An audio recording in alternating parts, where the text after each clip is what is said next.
أنه سمع النبي صلى الله عليه وسلم ya ji manzon Allah sallallahu alaihi wa sallam يوم حجة الوداع ranar hajjin bankwana يقول annabi yana cewa إن الله قد وهب لكم ذنوبكم ubangiji ya ba ku kyautar dukkan zunubanku فمن استغفر الله غفر له duk wanda ya nemi Allah gafara yau zai gafarta mai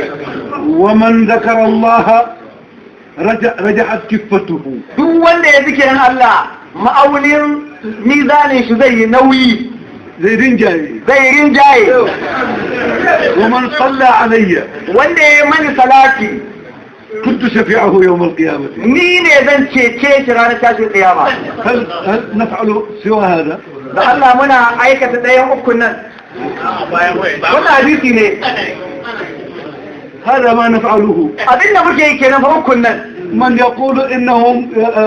نسبوه إلى الشيخ التجاني wanda suka dangana ukun nan da Shehu Tijani ما علموا الحقيقة kenan ba su san gaskiya bane لأننا نعرف أن الشيخ التجاني domin mu mun san Shehu Tijani ورسول الله جده صلى الله عليه وسلم da manzon Allah kakansa وملائكة الله تبارك da وتعالى dukkan mala'ikun Allah الكل عبد عند حضرة الله dukkan su bayi ne a fadar Allah عند حضرة الله halar Allah لا فرق بين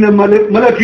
ba ta da bambanci tsakanin mala'ika ورسول da manzo وولي da wali وشيطان da shaitan لأن كل واحد don kowane daga hudun من nan هؤلاء الأربعة daga hudun nan مكلفون بأعمال an ɗora masa aikin da za su yi الرسل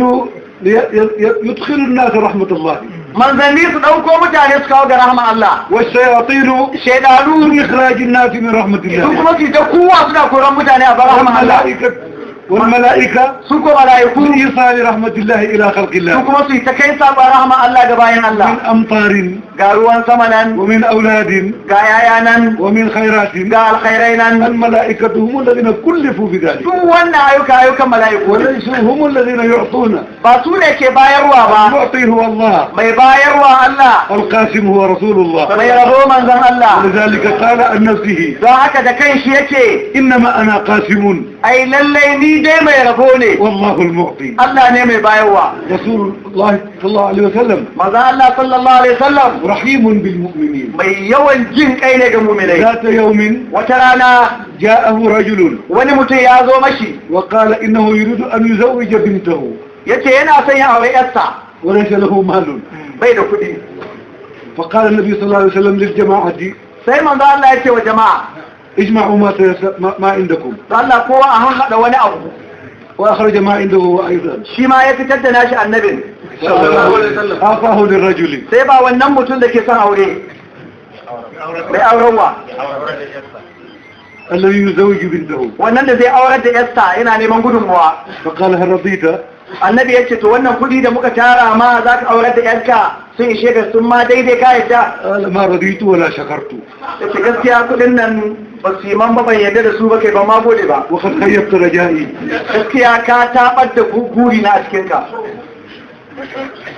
وخرج قبل أن يخرج من دار رسول الله ya fita shehu ya ce amma kafin ya fice da gida annabi جمع النبي صلى الله عليه وسلم